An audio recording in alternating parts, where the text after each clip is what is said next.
Yeah,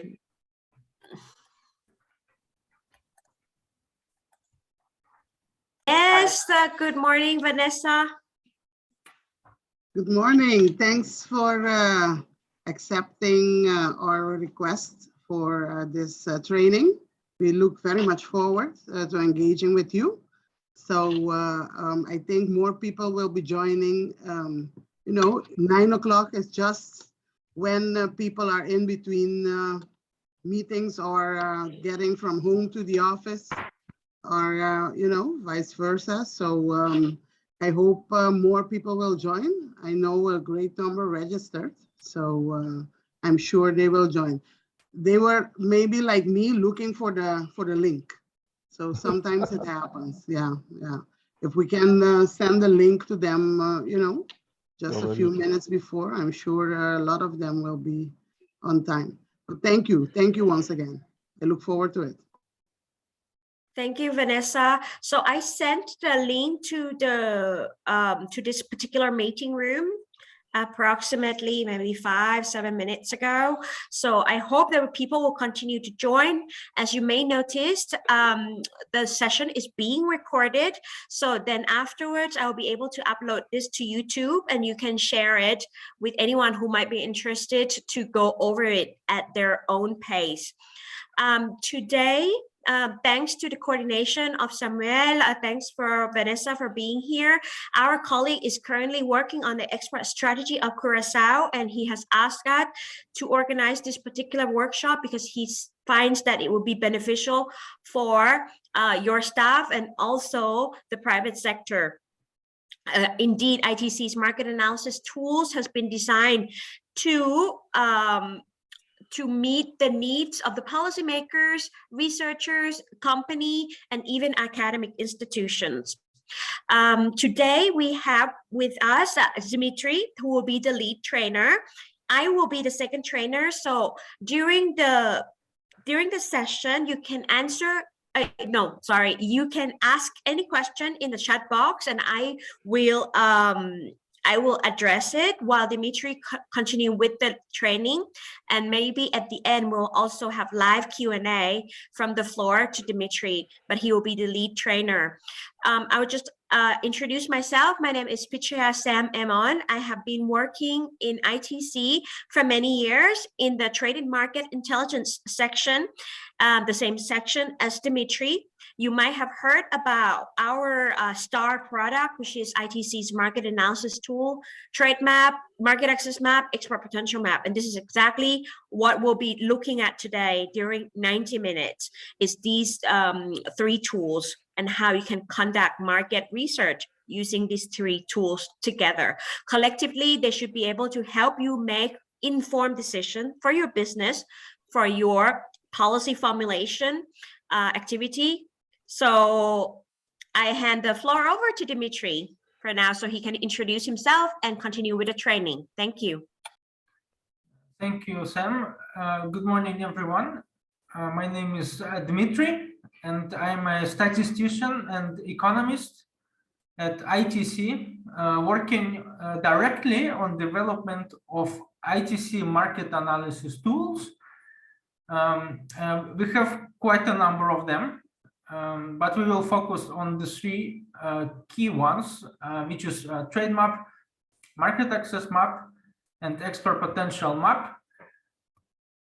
I hope that the trade information which is provided through these tools and the trade intelligence that can be extracted from these tools will be useful for Curaçao exporters to find new destination markets. Our goal for today is to do a basic introduction into the main concepts and navigation of these tools. And because we have a varied audience today, we have students, we have exporters, we have business consultants, we have maybe policymakers. It's okay that you ask a lot of questions. So I invite you to either ask questions in the chat box, and my co-host Pichaya Sam can help me answering them. Or you can also raise your hand and ask a question directly during the demonstration. Our plan for today, first we would start with introduction, make a short overview of what we do and what kind of tools we offer. And then we will go a bit more deeper into Trademap, Market Access Map, and Expo Potential Map. So let us begin. So we expect that by the end of today's session, participants will be able to navigate and interpret trade opportunities and identify promising markets using trade information in ITC Tools. To make our experience more interactive and more relevant, we propose to work on a specific product example, which is perfumes and toilet waters produced in Curaçao, classified under code 330300. We will later explain the meaning of this code. So it's called Alcoholado Glacial. I think it's pretty much the only product falling into this category. So what is ITC? ITC is a joint technical agency of United Nations, UNCTAD, and the WTO, World Trade Organization. And our focus is to work locally with regional institutions and micro, small, and medium enterprises to help them improve trade, and to help them to make maximum benefit of the existing trade openness and multilateral trade rules, which are supported by the WTO and UNCTAD. ITC is quite a large organization. We have probably more than 700 collaborators working in ITC, in Geneva, and in field offices. And we have different activities and focus area, but for today we will focus on trade and market intelligence component, which is managed by our section called Trade and Market Intelligence. And what we do is we do different things, but we are very proud of the suite of ITC online tools that we developed over last 20 years, which offer different kinds of useful trade information, starting from trade statistics, Trademap, which is the most famous tool, but going to other aspects like investment flows and market prices and so on. We have subscribers, so we have more than 1 million users subscribed, and most of corporate accounts of Fortune 100 are using our tools. So in terms of our tools map, we have tools related to trade information, mostly pioneered by Trademap, and we also have tools related to market access, which is pioneered by Market Access Map in 2003. Since then, we have expanded and added some additional tools, market price information, which provides data on live market prices in different ports and markets for different commodities.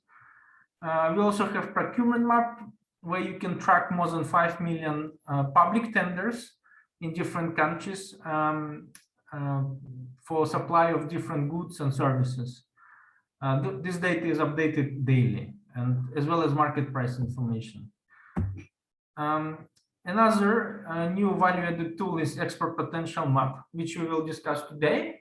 So this tool can project the untapped export potential for all products and all markets of Curaçao. So this is a good tool for export promotion and maybe for some modeling. On market access side, we have a relatively new tool called Sustainability Map, which addresses the proliferation and the network of sustainability standards, such as fair trade, Forest Alliance, and so on, which are very popular and gaining traction in developed markets, such as Europe. We also have a tool as a collaboration with WTO and United Nations called ePink Alert. So this tool allows you to track all the changes in regulations, specifically sanitary, phytosanitary, and technical regulations. So all those changes are in principle notified to the WTO, and the changes has to be announced 60 days in advance of implementation. And what you can do is you can subscribe and have an email alert, basically telling you that this regulation is coming, for example, in Chinese market. Rules of Origin Facilitator is another new tool which focuses on utilization of free trade agreements. So in the case of Curaçao, probably the most relevant ones are preferences for the United States market and preferences for the EU market. So this helps to qualify with rules of origin, which is the backbone for administration of those preferences. And finally, maybe a third pillar of what we do is investment map. So this tool tracks foreign direct investment, affiliates in different countries, and it's all done by sector level. So and we have both flows and stocks of inward and outward investment. So this is also a very interesting tool, I think. In terms of services that we provide, first of all, we conduct a non-tariff measure service where we go into the country and survey thousands of businesses and basically document the most common complaints that they face when they try to export or to import. And then we provide the advisory and final report to the government. Another service we do is we implement a trade obstacles alert mechanism where basically any company can write a complaint, explain the problem, and then this mechanism connects to the relevant official in the government who will be given a deadline to resolve this problem. For the trading company, we have implemented this solution in more than 20 countries by now.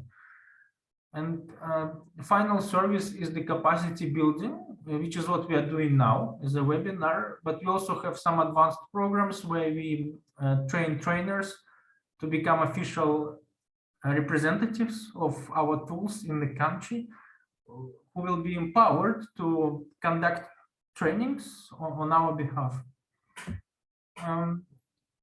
In terms of portals, these are basically combinations of our tools where we try to implement something very specific requested by our clients. So, for example, Global Trade Help Desk combines all the tools into something very simple, a simple search. Eastern Partnership Trade Help Desk, it's something we developed for 6 countries in Eastern Europe. So they're trying to integrate. And so we developed a specific solution that helps them find the necessary information for regional integration. And finally, we developed embedded solutions for different ministries and export promotion agencies.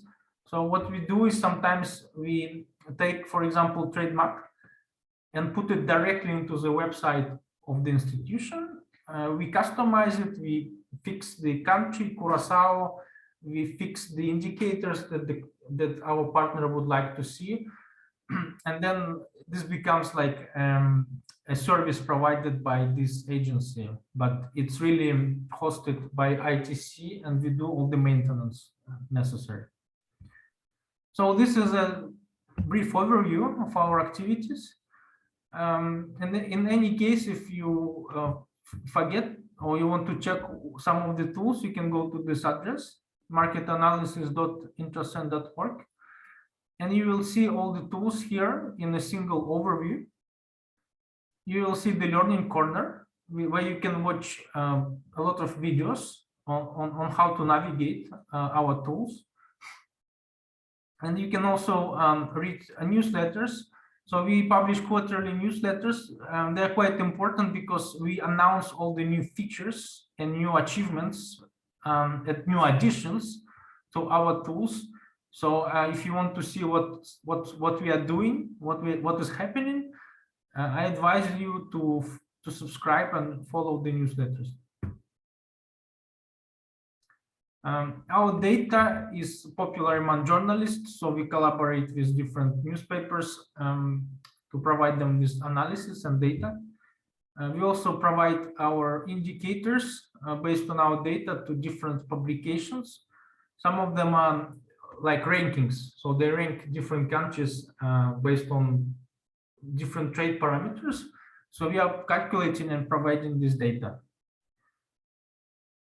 for the majority of countries. So I would like to see if there are any questions or comments on the introduction.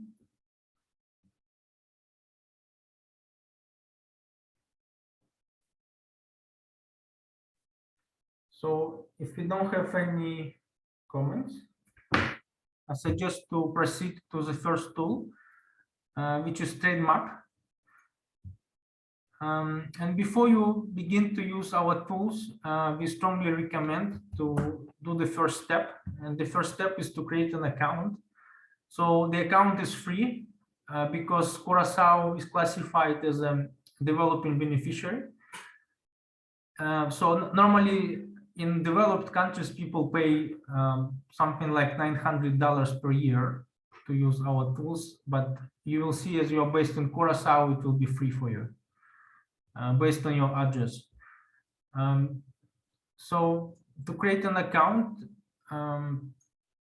you simply go to login. I have an account, but if you don't, you go to register. And in the registration form, you have to select email address. So let's do a fake email address. Let's create a 10-minute email box. So the steps are like this. Quite standard. You have to provide your email, you confirm the email, the partnership code. You don't really need it because you have all the functionalities open for you. Then you have to decide on the password. Select what is your name. Select the gender, the location. So we are based in Curaçao. Select who you are, employee of, I'm employee of international organization. This is not obligatory to fill out, and then you tick the box to receive updates about, basically this is the newsletters. And then you click submit, after which you get the email where basically you have to follow a link to activate the account. And so the account would be activated. Okay, so the account has been activated, and now you can have your own account with access to all the tools. So it's a single account, and you can access all the functionalities with this.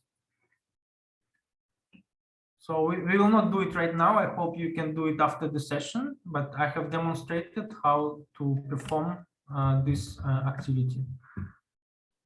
So I will proceed to log in with my own account. And we fall into Trademap. So let me first talk a bit what Trademap is. Trademap is a friendly application to analyze global trade flows based on the largest trade flow database in the world. It can help you spot trade opportunities by answering the following questions. What is the level of market demand? What are the fastest growing markets? What are the main importers? Which companies import the product? And overall, based on all the indicators, what is the most interesting market? And so Trademap is the first step to answer the question on what is the most attractive market based on objective information. Trademap covers 220 countries and territories based on trade statistics collected directly from national authorities, usually statistical offices or customs in every country. We cover all products possible, something which is called harmonized system. And we also go deeper at the disaggregation of 8 or even 10 digits for 10,000 plus products for 180 plus countries. In terms of time coverage, we cover 2001 to 2021. So for 2021, we have monthly data. So we report monthly trade statistics for 140 countries. So the data sources in most cases are national authorities, and it's also sometimes UN-Comtrade, which is another big database. So we do a collaboration with them, and it's like their data is our data. So it's reflected in Trademap as well. That data is also reported to them by national authorities. So all of this data is official trade data.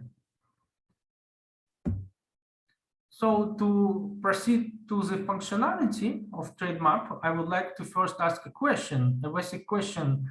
If you asked to identify an attractive market, for example, for toilet waters, which criteria would you be looking at?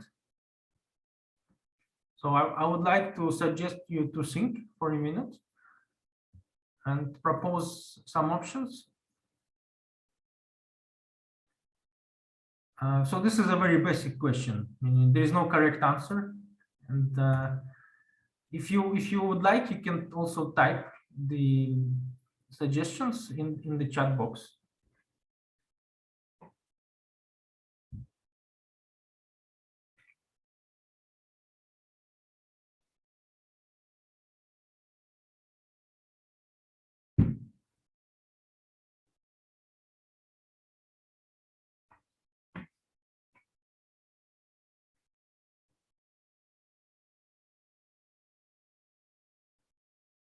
Yeah, so we have first suggestions.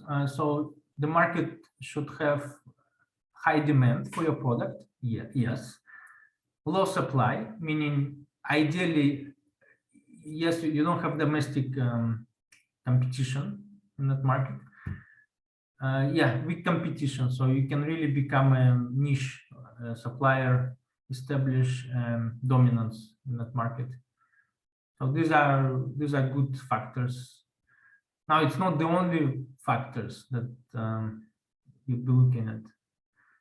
Yeah, thank you. So access to the market is also very important. So if you have a very high tariff barrier, the market is closed. So it doesn't matter if the demand is high or not. You cannot enter the market.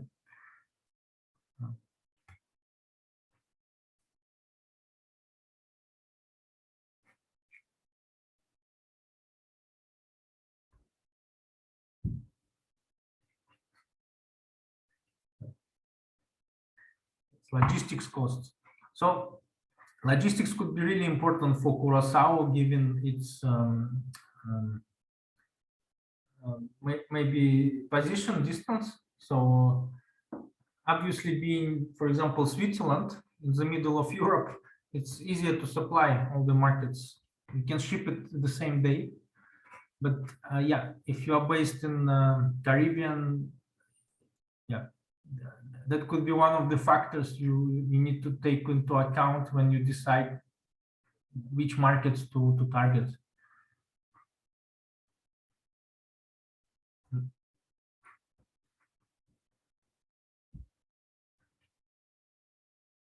All right, thank you for your suggestions. I suggest to proceed now with what we can find in Trademap. So in Trademap, we can identify global and national market dynamics. So which markets are growing, which markets are falling. You can identify your competitors. on that market. You can identify business contacts. You can identify the demand for your product approximately. What you cannot do in Trademap, but you can do it in Market Access Map. So you can identify customs tariffs in Market Access Map, market regulations, import restrictions, and standards, maybe some of them. But for standards, usually you would go to a sustainability map. So different tastes, this is already a market research. So this is something you have to do on your own and try to find some briefs on that market.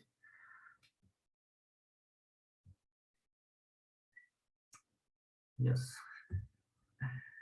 So the standard scenario that we propose to follow in order not to get lost in Trademap, well, first we need to identify the HS code for the product. This is the key to capture the information from the tool. Then you can analyze different markets and try to find the attractive markets based on distance, size, and growth and competition. And then you can analyze if Curaçao is already supplying this market, and if Curaçao is in general competitive in that market or in this product. So this is the typical scenario we suggest. Maybe in Curaçao, you could start by looking at Curaçao first, given that it's a very small economy. And so you cannot just name any product and assume that Curaçao would find markets or even be able to produce this product.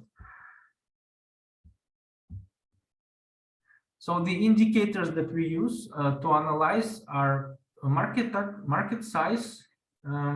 Here it's the example of the United Kingdom. We are looking at market growth also to see if the market is dynamic. And we are looking at other indicators. Also, it's important to look at the competition indicators to see who else is supplying the market.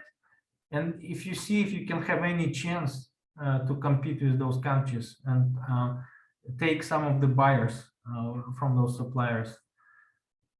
So all of this information is provided in Trademap to facilitate the analysis. So let us begin. So in Trademap, we have a top section. So home and search is the home page. Data availability, you can check which country has been reporting their trade data for each year and which country did not report. All right. In reference material, you can find glossaries, frequently asked questions, data sources. Here are the links to other ITC tools. And then we also have our links to terms and conditions, fees. Some of this we don't need, but like videos are useful. So here are the links to videos. So to perform a search, we can start with something very basic, and we can identify exports as the direction of trade. We can start with all products for simplicity, and we can pick Curaçao as our exporter. So next we move to trade indicators to start analyzing the export profile of Curaçao. And here in the resulting table, you will see that it shows the list of importing markets for Curaçao in 2020. So here you will see a table where you will see the list of all importers where Curaçao supplies products. And the total column, which is world. So to the world, Curaçao exported 82,000. So because it's US 1,000, it means thousands of thousands, so it's 82 million. So it's 82 million total shipments, total exports of Curaçao to the world. And the biggest share, 27 million, went to Bonaire, Sint Eustatius, and Sabah. So the ex-partner in the Netherlands Antilles. So Netherlands is also a significant share of exports. Aruba, which is a neighboring country, United States of America is there. Area not else specified is a cryptic name of basically undisclosed destination. Italy, so we see Saint Martin. So this is where Curaçao is exporting the products. So as you can see at the bottom here, it says the data comes from Central Bureau of Statistics Curaçao. So this is data reported directly by Curaçao, mostly based on customs. So the second column is trade balance. So you can see that the trade balance is very red, it's very negative. So it's minus $900 million. So it's a relatively gigantic negative trade balance. To double check, you can switch to imports. I think it's frozen. Let me see. Let me select Curaçao one more time. So here are the exports, 82 million, and we can switch to imports. So it's 1 billion. So it's a lot of imports. But you should not forget that international trade does not consist of trade in goods. It also consists of trade in services. So you have to look at both. And Curaçao is very famous for its exports of tourism. So I think it's to the tune of $700 million per year now. So the earnings from tourism. So this actually compensates the negative deficit in goods. So in fact, there is a trade balance, sort of. So here we are only analyzing goods, to be precisely clear. Okay. So one thing we would like to discuss is, well, first of all, you can visualize it as a graph. So we have different options.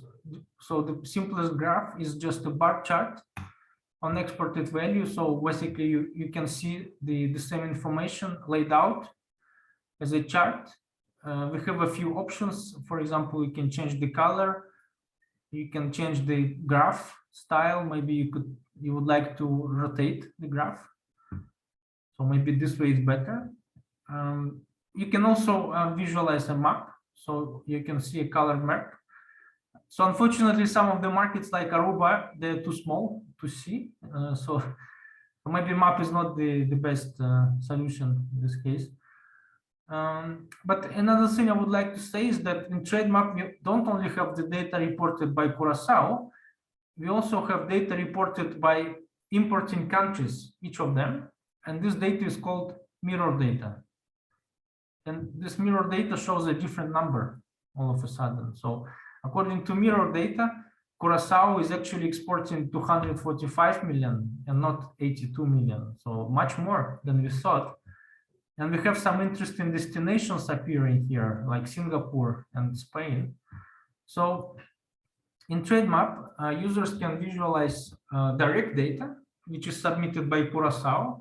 But users can also visualize mirror data, which is submitted by each of the partner countries based on their importing customs.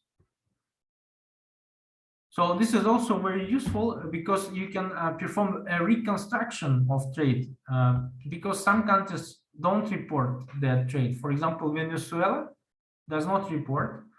Trinidad and Tobago does not report. So in the case of Venezuela, we know that what Curaçao exports and imports from Venezuela, and this we can use as an evidence of Venezuela imports and exports. Unfortunately, in the case of Venezuela and Trinidad and Tobago, we cannot know what they're trading because neither of the country reports its trade. So we don't know the bilateral relationship between these two countries.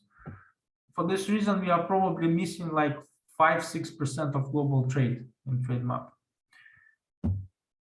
Another difference between direct and mirror data is when you're looking at imports, you have to adapt transportation and insurance costs to deliver it to the market. While when you're looking at exports, you don't have to add it up yet. So for this reason, typically imports are slightly higher than exports. But it should be just a little bit higher, maybe 10–20%. So we don't expect to be a multiple here. So often the differences between direct and mirror data are actually related to other factors. And it could be like really strange, interesting factors. So for example, for Spain, if you investigate, it's actually fish. So it's tuna. So apparently Spain is importing tuna using Curaçao ships registered in Curaçao, but they're fishing near Africa. So Curaçao customs is not even aware what Spain is doing. But so Spain is doing it, and Spanish companies, they're importing tuna using Curaçao ships. That's why when we are looking at direct data, we don't see it. We don't know about it. The Spain is nowhere on the list. That's why typically when you go really into detail, you will have to start asking questions and double check the data to understand what's going on. So another dimension to look at the data is not by country, but by product. So we can see what kind of products Curaçao is exporting. So you immediately see the 2-digit codes. So each sector has a unique 2-digit code assigned globally. And what you can do, you can actually disaggregate the codes into 4 digits. So it becomes more specific. So we see granite, porphyry, basalt here, sandstone, as basically one of the biggest exports at the 4-digit level. So as we know, Curaçao has a mine in the south of the island. So it's probably the activity of this company there. We see also exports of yachts. So apparently someone sold a yacht to another country, and this is registered as an export. We see also cars, probably for a similar reason. But then we also see waters and paints. So these are maybe genuine exports of AVF company or Global Paint. And then finally, you can also disaggregate further to 6 digits, which is the most detailed international level of products, where you can kind of really get the detail of what's going on and see more specifics and the corresponding export amounts. So the product of our interest is in top 10, I believe, and it comes here. So, and it has the product code 330300. So let me speak a few words on this product classification. So product classification is designed and managed by the World Customs Organization since 1988, and almost all countries follow and use this classification in customs, and consequently for trade statistics. And it starts with the most general level of chapter. Here you have 96 chapters, and here is an example for chapter 09, coffee, tea, mate, spices. Then you can disaggregate each chapter into headings, also known as HS4, 4-digit codes. You have more than 1,000 of them, and here you disaggregate into coffee, tea, and mate. And then you also have spices and so on. Vanilla is also here. Then you have subheadings, also known as HS6, which is very disaggregated level, more than 5,000 commodities. In this example, we can have a HS6 code for green tea, black tea, and also bulk black tea. And finally, many countries, they additionally specify national tariff line codes to capture even more specific details of the product. So in this example, we can see that, for example, China is adding more digits to distinguish flavored and unflavored tea. Japan doesn't do anything, they just put zeros, so they just keep it as it is. US differentiates into certified organic, not flavored, and all other types of tea. And probably they have more tariff lines, they're just not listed here. So, and we do capture this level of detail for most of the countries. So this is also very useful for the analysis. Now the question becomes like, how can you know the HS code? So the most correct answer is you have to talk to customs or to your customs broker to help you identify the product code. Now you can also perform a search. So I can show you how to do a search for product codes. So the way you do it is you can go back to home and search. And you can either try your luck. Basically, you can try to type Alcolado. So there's no chance we will get anything because Alcolado is a private name. And here we are using customs language. So it will not work. We can try to type splash lotion, which is also the name for this product, but we don't get anything. We can also type lotion, and we kind of get the product code, but actually it says excluding aftershave lotions, and it's not aftershave, so it has nothing to do with aftershave. So for that, one option is to perform a keyword search, and it will search across all countries' tariff lines. So we can try splash lotion here, and then we'll get this code again. So it seems like it is the only option. We have something about medicated lotion, but it's not the same context. So this often works. You can type, for example, laptop and quickly find the HS code for laptop. It's this one. So it's a very powerful functionality where you can search like millions of tariff lines in the world in all markets. So another option is to look at the tree and just try to do the logic. So the logic would be to go through all chapters and try to see which one is the best match for what we are looking for. So we are looking for splash lotion. It's not fertilizers for sure. It's not pharma products. So it seems to be here. And perfumery, cosmetic, toilet preparations. It could be here also as a soap. But 33 comes first. So we will investigate 33. Then we drill down and start looking at these options. And basically, just by understanding that none of this really describes correctly our product. So the only one that describes it properly is this one, perfumes and toilet waters. Okay, so this is not beauty preparations. It has nothing to do with the makeup, and it's not a skin cream. So it's not that again. So it seems that it's 3303, and finally we have only one option left, which is 330300. So this is another way to identify the correct HS code for the product. It takes some expertise and experience to do it, and often there are still mistakes. So here you can see that these products, they are mostly similar. I mean, they have penguins everywhere, and it seems to be about hygiene. But if you actually carefully look at the titles of each product, you will see that each of them is a different product, and they're classified in a different product code. And because they're classified in a different product code, you have to repeat the analysis from the beginning for every product. And you might come up with completely different conclusions by the end.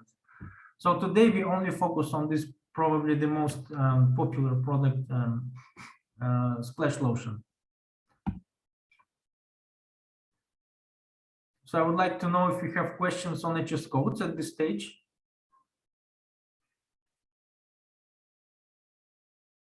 Okay, if we don't have questions on the HS codes, I propose to proceed to the market analysis.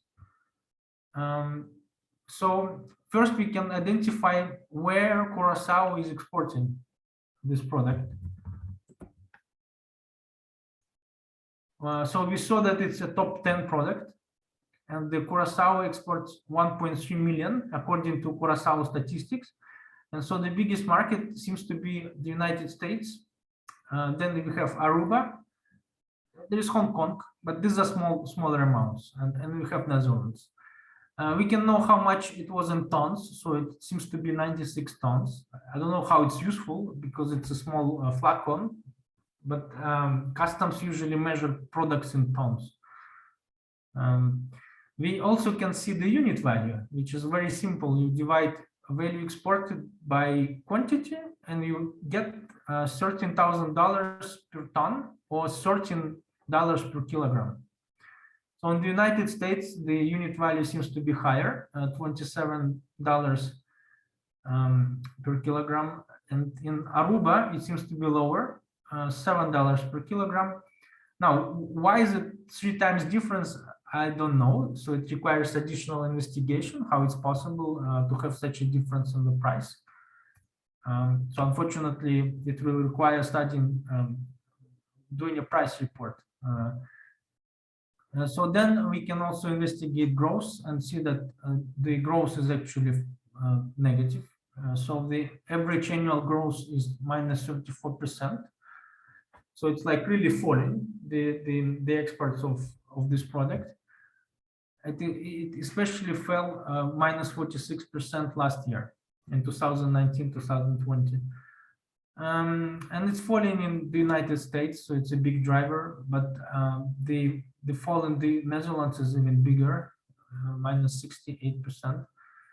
So one way to visualize it is actually, instead of looking at trade indicators, you can actually switch to yearly time series, and you can actually grasp the amount of this fall, and you will see that back in 2017, 2018, there used to be a supply of $2 million of this product from Curaçao, and now in 2020 we fell to 700,000. So it's a big contraction. You can go back in time, so we can look at 20. So no, we cannot, because Curaçao data is only available for 4 years.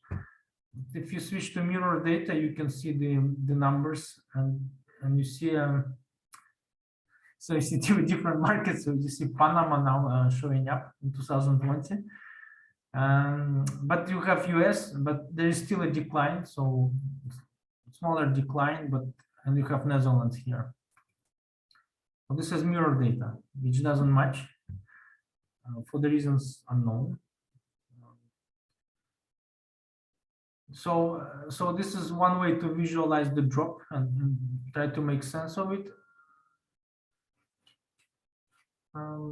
So based on this analysis, it seems that Netherlands could be a good market because of cultural proximity, and US is the currently biggest destination. So to perform a proper analysis of markets, what we can do is switch from exports to imports, select all countries, and go to trade indicators. And now we'll see that the global size of the market of perfume is $17 billion. It's a big market, and United States is the biggest importer, $2 billion per year, followed by Germany, UK, Netherlands here, and China. So EU market is really dominating. And what's interesting about China is China has a big negative balance. So it means China is only importing, mostly importing. It has a low import, so the quantity is quite lower than other markets. The unit value is high, so it's probably some expensive fragrance. And it shows a very astonishing growth, 43% per year. So if you go further down the list, you'll see that the average distance of supplying countries is 9,000 kilometers. So it's probably Europe. So probably they import in French fragrance. And the concentration of suppliers is quite high. So this is another indicator to look at. So it shows concentration of suppliers. If it's 1, it's a monopoly. If it's a 0, it's a perfect competition with hundreds of countries competing. Well, here we have somewhere in the middle, and it seems to be concentrated. So, but the growth is stunning. So it's very dramatic. And to see where China imports from, you can simply click here, China. All right. So it's very easy. And now you know these are China imports. And you see the supply markets, as we guessed correctly, it's France. So biggest supplier is France. There is also Italy, UK, Spain. So these are European fragrances and toilet waters coming to China. So we don't see Curaçao on the list, right? We never saw China as a market, and we won't find Curaçao as a supplier. So this could be potentially an interesting long-term market for fragrances for this lotion. So that's, I guess this is could be tentative conclusion, is that you have very high prices in China. What we have $380 per kilogram of fragrance, so it's some expensive fragrance. So China is a growing market, has been growing its imports. So it managed to grow in 10 years from $76 million to $700 million. So it managed to multiply by 10 times the imports. So it's an example of the analysis you can perform and the kind of advice you can give when you're consulting a company to investigate interesting markets. If you don't have, so that's it for Trademark. So one thing I would like to show, which is not relevant for cosmetics, but maybe for the future, you can also visualize monthly time series. So if for some reason you would like to know the shipments in China by month, well, here you have them. So you know how much each month China is importing. You can see if there was a collapse because of COVID. So let's take more months. Okay, so there was a collapse. So it went down to 36 million, while this year it recovered to 94 million. So it went down, it went back up by 2 or 3 times. So there was this COVID lockdown effect in China. So maybe it's the only analysis could be interesting. Another information you can find is you can click on companies, and you will find which companies import in China this product. So we are interested probably in this product, perfumes and perfumery products. And you will see 2 examples. So one company is called Windtaker. You will see the name, the city, the website, phone number, the employees. So it's a big company. And then you know what they do. So they seem to be so they are producer, but they're also importing products. All right. So they have a website, unfortunately, in Chinese. They have an English, so you can learn about this company and probably contact this company. Yeah. So thank you for your question, Mr. Sulvaran. Yes, so monthly time series, it's restricted if you don't have an account. So I cannot access company data and monthly trade data if I have not logged in. So they won't let me, you know, they actually don't allow me to look at this 6-digit level data. They want me to register, make the payment. So it should become visible once you perform the login to your account. Yeah, it's our policy. So we don't restrict or enforce any payment if you are from a developing country, but please, you have to create your own personal account. And some of the advanced features we did not discuss due to lack of time is, first of all, you can manage customized country and product groups. So you can select a country group of your interest. For example, you can create a region. You can actually create a country group that you like, but we can use a region, let's say Caribbean. If there is such region, I don't know. Okay, we have Latin America. Okay, we have Caribbean community. So then you can see like how much this community is trading. So you can fix the analysis only on this group of countries, CARICOM. So it's imports by importing country. So here are the CARICOM countries, I think 15 countries, and you'll see how much they import. So you can perform the analysis at the country and product group. You can create products like a product group, for example, cosmetics, and you can add all these HS codes, which we mentioned earlier, like this code, this code, this code, and this you can call it glacial products, whatever, and then you can perform an aggregated analysis based on that. So we displayed company data, in fact, and we did not discuss services because it's a completely different data set. It's a completely different logic, and today we cannot go into this discussion. Yes. So the summary for Trademap is hopefully after this introduction, you can understand some of the features of this tool. You know the key concepts, key indicators. You can interpret some of these indicators, and you can perform an analysis of the trade performance of Curaçao for a product of your interest. So we managed to answer which markets are attractive. So these are US, Netherlands, and China. But there are still a lot of questions that you have to tackle, and some of them can be answered in other tools, and some of them you will have to investigate on your own. For example, what is the best packaging? What is the best pricing strategy? This is already something that goes outside of ITC Tools. So trade finance, for now, we don't cover it. We cannot give you an advice on trade finance.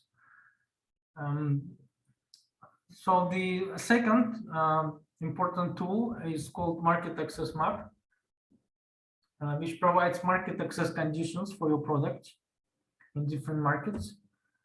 It covers customs tariff for 200 countries. It covers trade remedies applied by all countries which apply them, which is 75 countries. Now you don't need to worry about trade remedies because typically they applied under the WTO and they're not applied on small economies like Curaçao. So it's an important instrument for trade between China and US, but it's less important for Curaçao. And there are also regulatory requirements in more than 100 markets.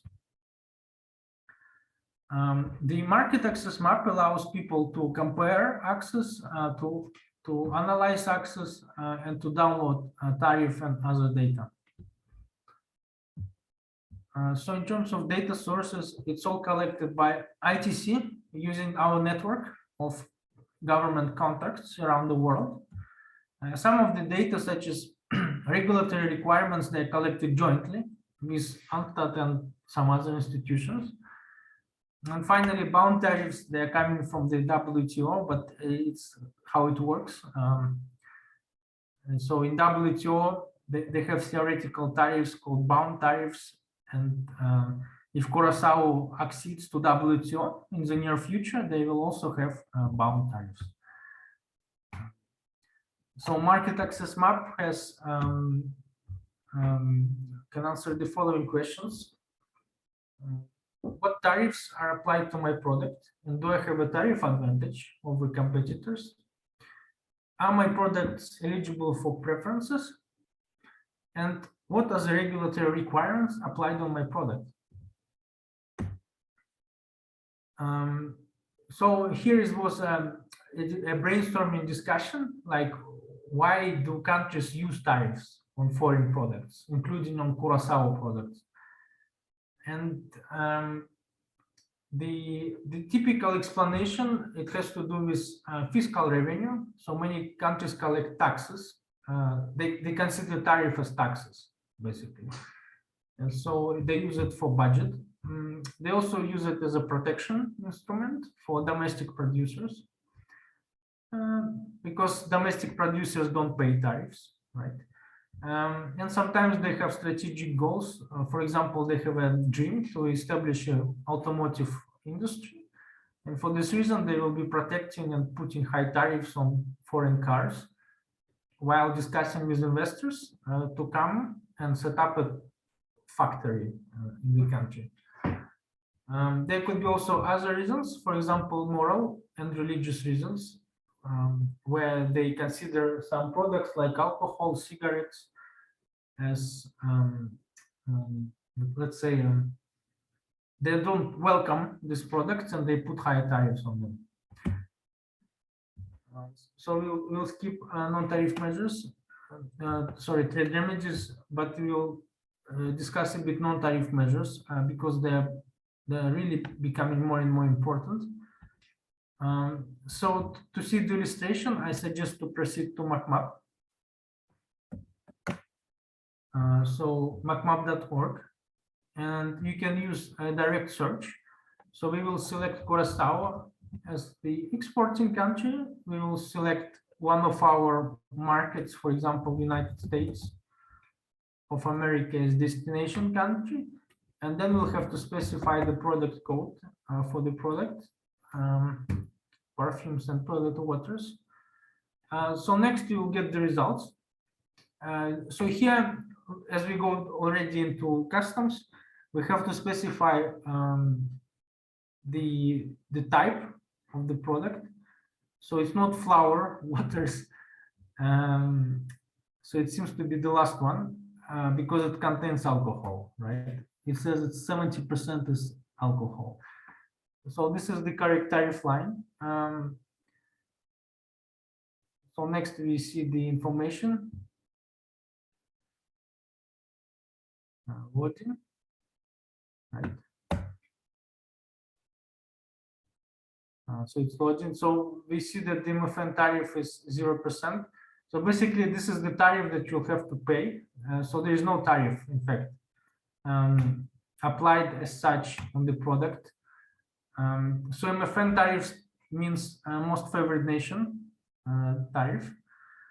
So it means that in the WTO, countries do not discriminate. So they tend to apply the same tariff rate by default on all countries, including Curaçao in this list. And in other words, you don't pay a tariff. So the United States has an open market. There are no trade remedy applied on the product. And then you have some regulatory requirements that you have to comply according to 2018 data. So there are 18 total measures. So measures that begin with letter B, they are called technical measures. So these are not related to health issues of people. It's more related to standards and requirements and specifications of the product. So one example could be addressability requirement. So we have some IT problems browser. So we can change the browser. So in this browser it should open. So for each type of the requirement, you can read the explanation, and you can also click on the details, and you'll see that this requirement is under protection of environment, and there is some kind of specification provided by Environmental Protection Agency, and then there is a document to read and the link. And it still means that you have to do more analysis because you have a lot of different regulations. You have a lot of terms like hexachlorophene. It can be used, but probably with some limitations.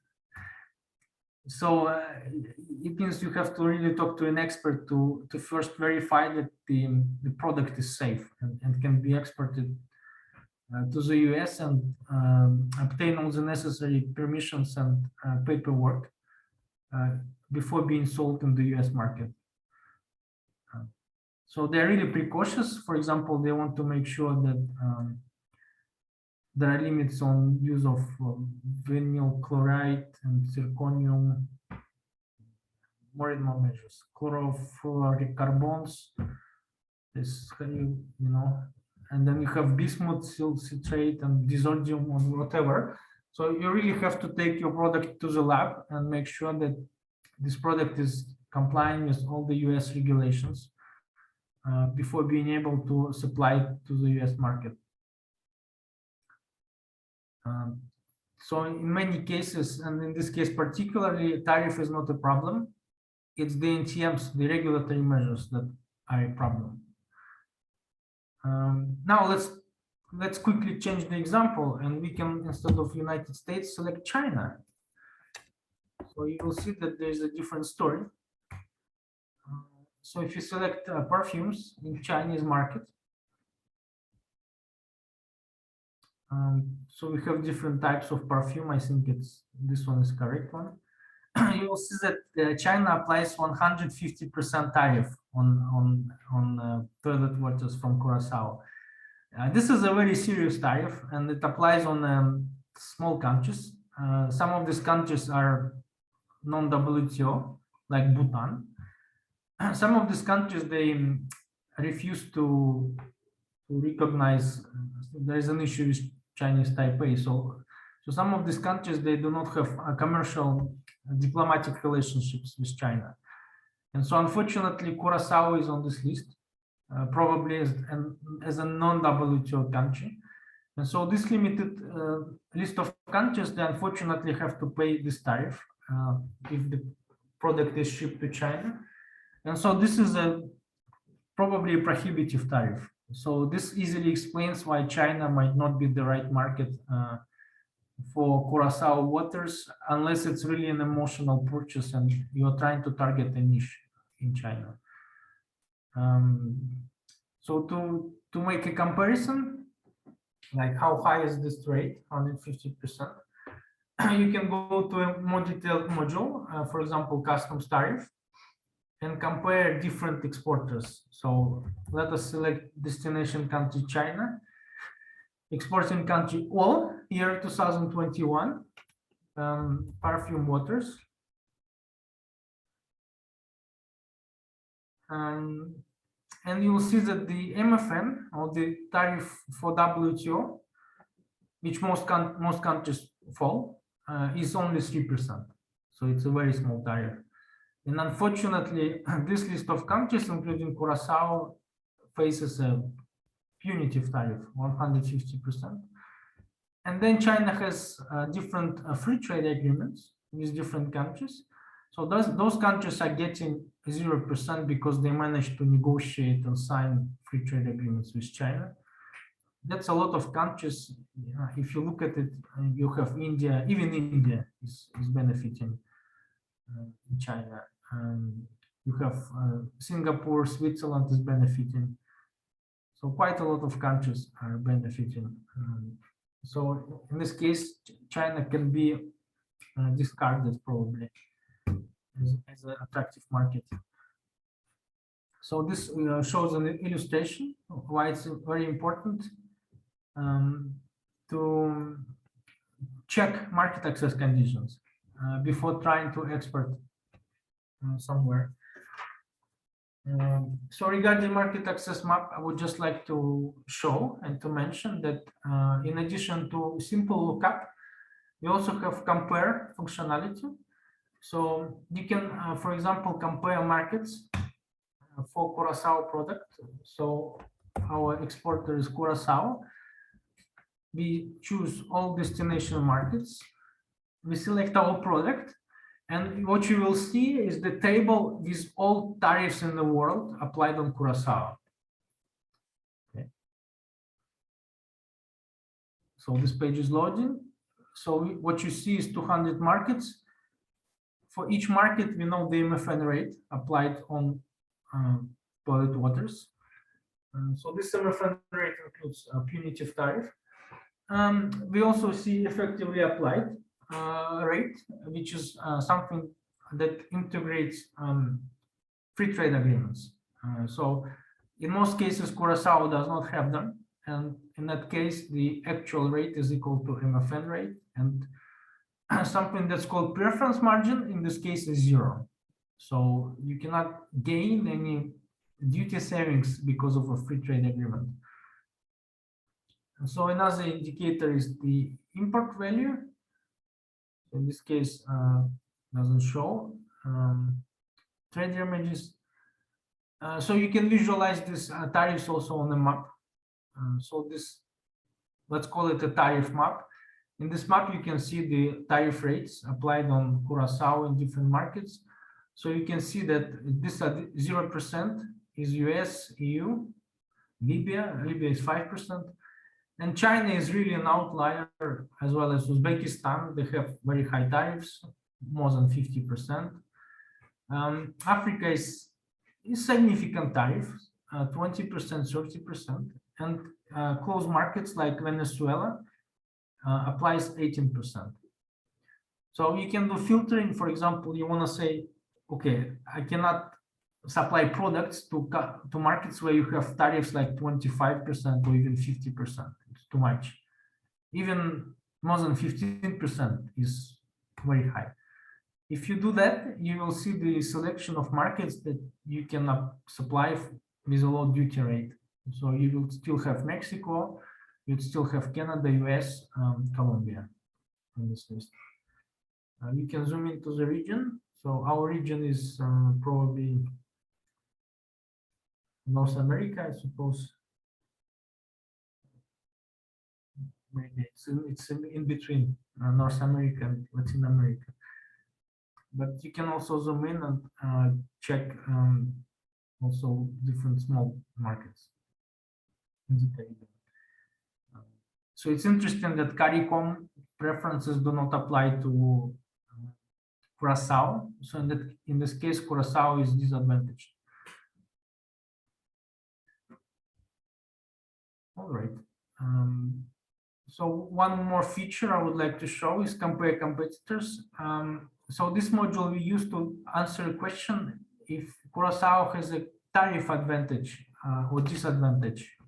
So what you do is you compare all exporting countries in one destination market, which is China, for our product. And what you will see that many countries, so we have a table, of course, for each exporter, but we go straight to the map and we see that most of the countries in the world, they are paying 0 or 3% tariff. So it's like an open market. So unfortunately, it's really Curaçao and a few other countries like French Guiana, Western Sahara, Bhutan, who unfortunately face steep tariffs. And in bubbles, you can see the biggest suppliers. So this is Europe, Japan, Australia, US. So these are the countries that supply perfume to China. In this case, we can conclude that Curaçao has a dramatic tariff disadvantage on the Chinese market.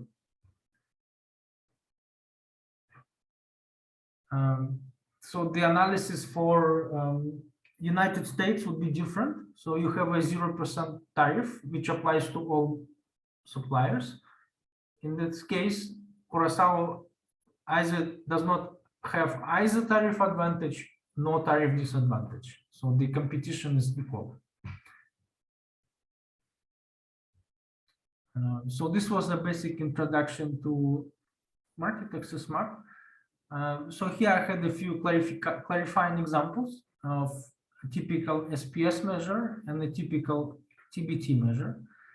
We will be sharing the slides after this training, and you will be able to check these examples and get the understanding of these measures. So I would like to pause and ask if we have questions on functionality of market access map.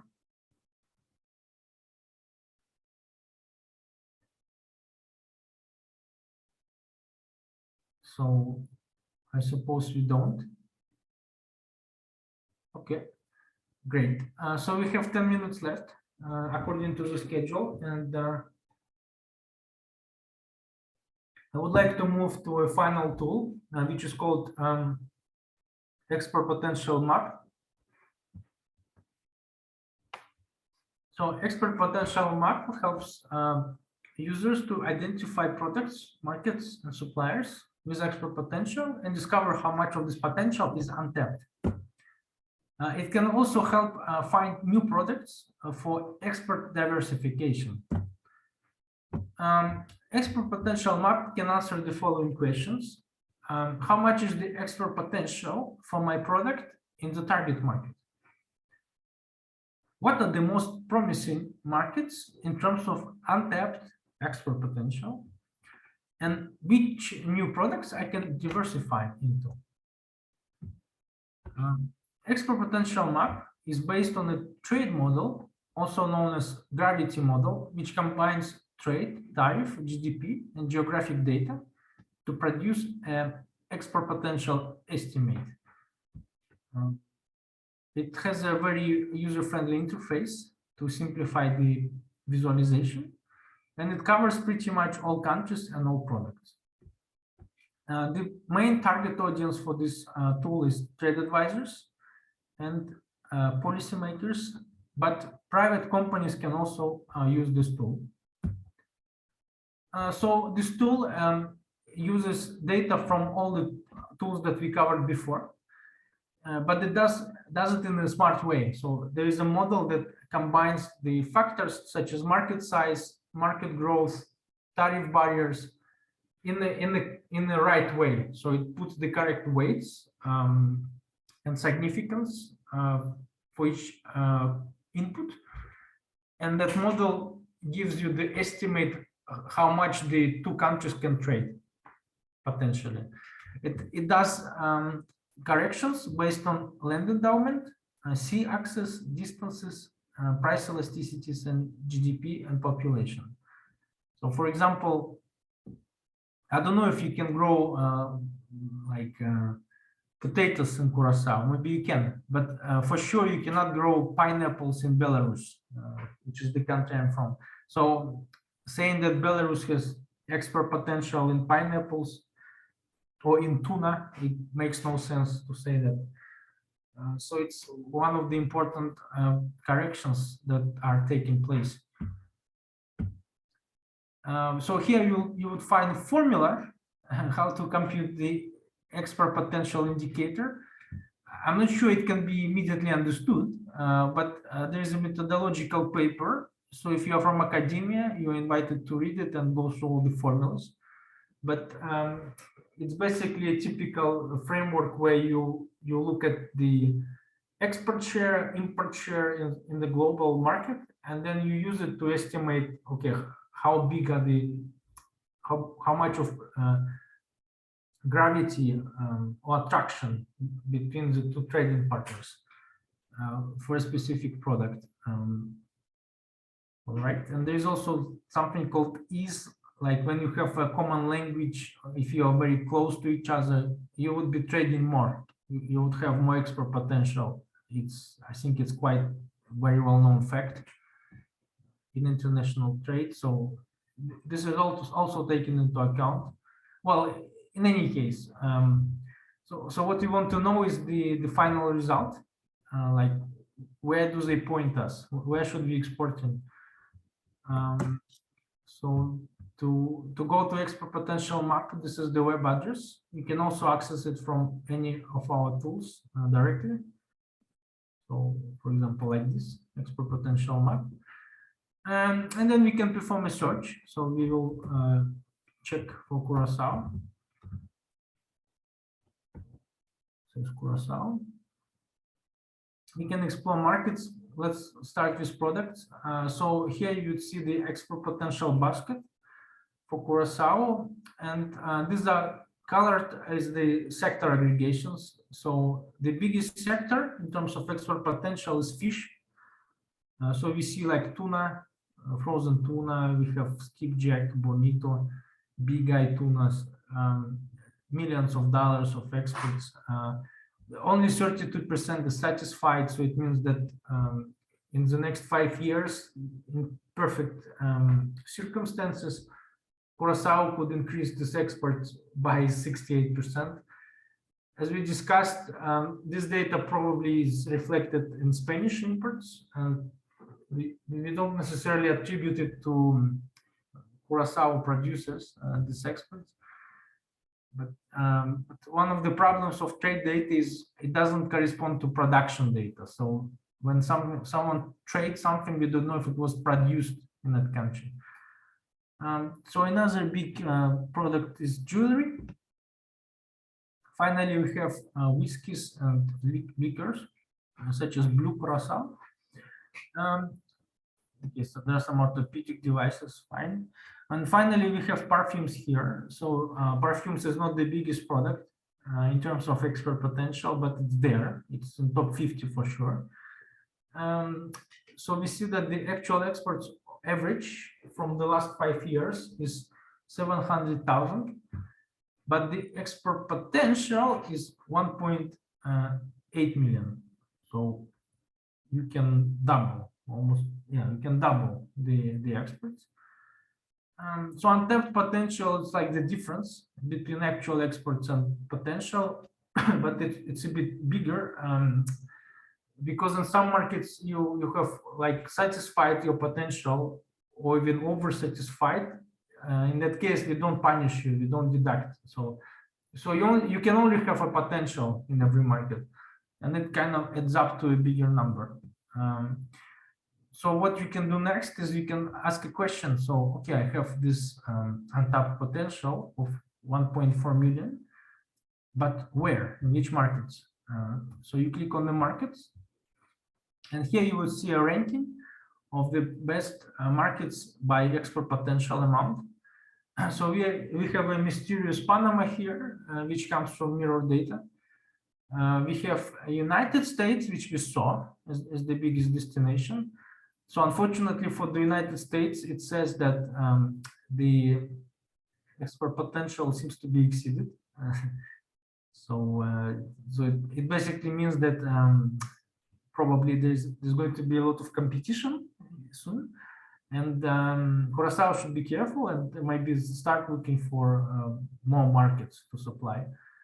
So Honduras shows up with export potential. Netherlands is assumed to be over exceeded, but again, we know that Netherlands is also like a close partner of Curaçao. So and another factor is Netherlands is actually an entry port into EU, so Rotterdam port.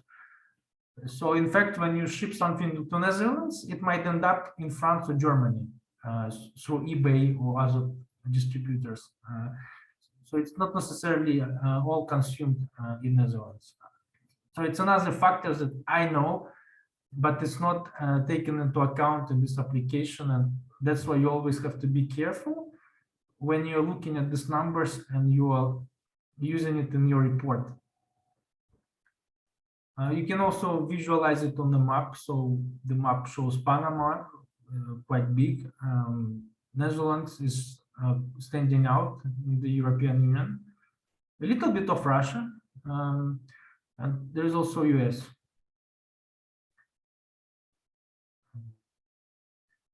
So we have discussion. Okay, thank you.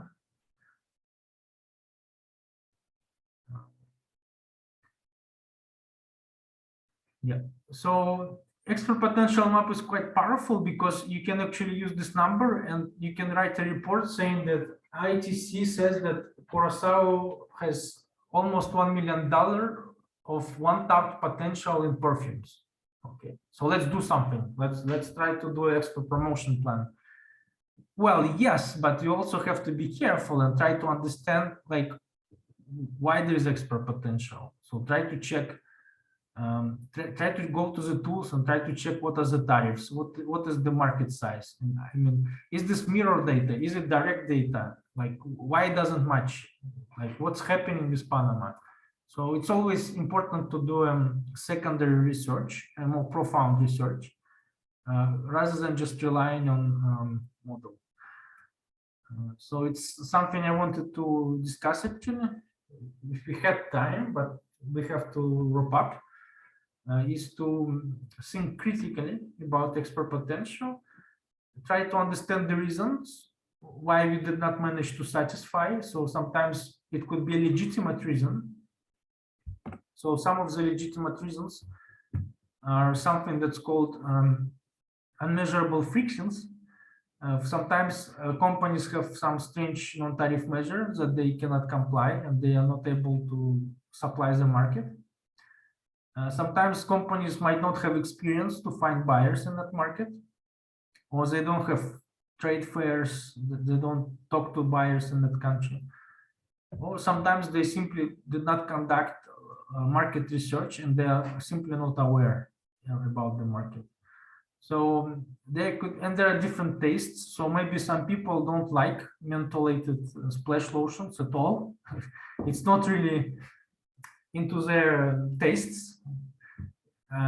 As far as I know, like for example, in Europe, many people buy it as a hand sanitizer because they like the smell, and it has a lot of alcohol in it. So it is actually, it can be used as a hand sanitizer, but it's not the original purpose.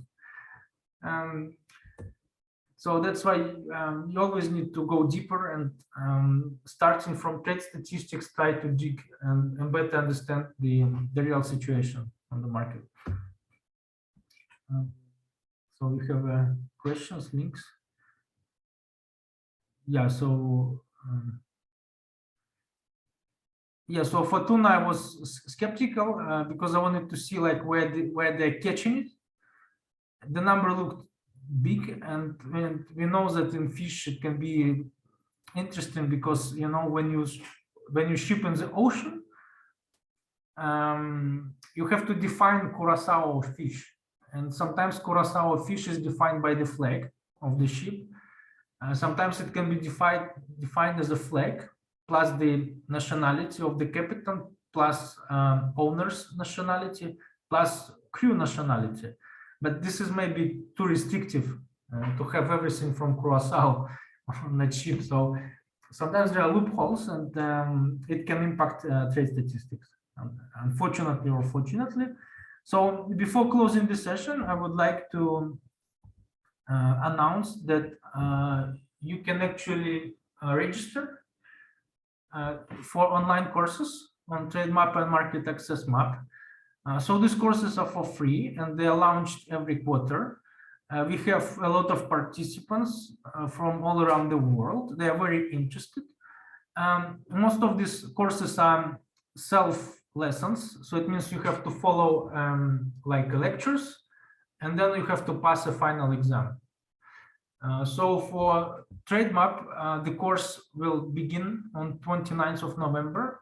And you have to pass the exam before 12th of December. And the week after, normally the course on Market Access Map begins, and where you go really, really deep into logics and functionalities of Market Access Map. So if you manage to pass the final exams and do all the tasks and exercises, you will obtain a certificate of achievement signed by our executive director, Pamela Coke-Hamilton. So it would be like a proper certificate, and you have an advantage because you already listened to my discussion, and so it's something I would advise you to do. It doesn't take you 2 weeks, I can tell you for sure. So if you can allocate maybe 2 days, maybe 3 days, you should be able to do the courses. All right. So so with this announcement, I would like to then conclude my sessions. So I would like to just double check if we have any questions from the audience. Do we have any questions, comments? I have replied to most of the questions, to all the questions already.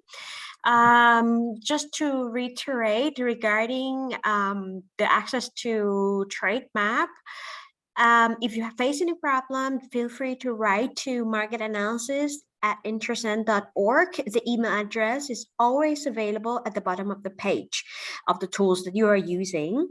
And after the session, we'll be sending you the recording of this session plus the PDF of the presentation by Dimitri. Nothing else. Let's not forget that we can keep in touch via emails, and you can always write to us, write to marketanalysis@intrasend.org. We have a dedicated team who's working on replying to your inquiries within 48, 72 hours. So today, it's just an introduction to our tools. I feel that 90 minutes is very short to present those 3 tools. Dimitri have done a great job in showcasing the star features that could be useful to you. But the learning and the discovering of the tools does not stop here and cannot stop here. So I invite you to continue using the tools and keep in touch with us. Thank you very much.